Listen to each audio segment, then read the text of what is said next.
और सोचा चलो वसुदेव और देवकी से भी मिलता जुलता हूँ। जैसे ही वसुदेव के समक्ष आज गर्गाचार्य आए हैं तो गर्गाचार्य से वसुदेव कहते हैं कि जो नंद बाबा है ना वो बड़े भोले हैं, उन्हें कुछ समझ में नहीं आता,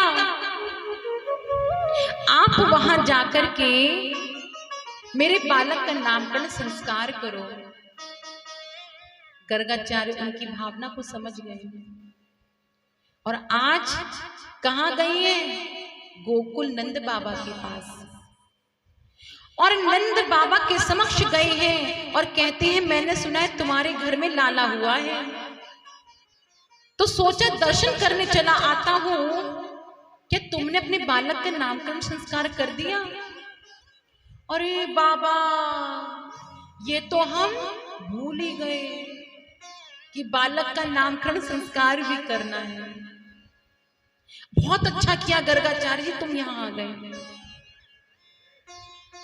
तभी जो माताएं होती ना थोड़ी चंचल होती हैं, माँ यशोदा कहने लगी अरे बहन रोहिणी, ये जो पंडित जी आए हैं ये सच में ज्ञानी है या ऐसे ही लंबी लंबी बातें हाँकते हैं?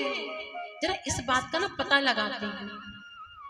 तो माँ यशोदा ने अपने कन्हैया को रोहिणी की गोद में दे दिया और रोहिणी के बालक दाऊ भैया को अपनी गोदी में ले लिया और आंचल से ढक करके जैसे गर्गाचार्य के समक्ष गई है,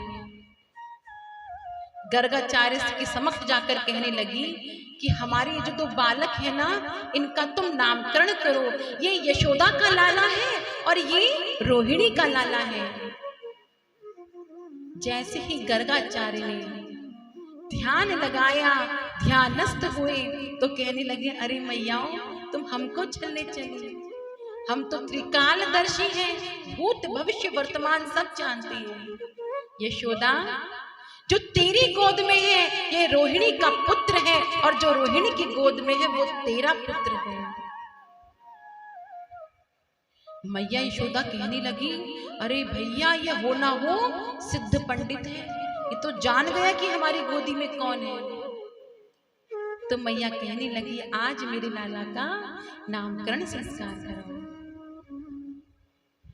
लाला का नामकरण संस्कार हो रहा है वो भी गुप्त रूप से।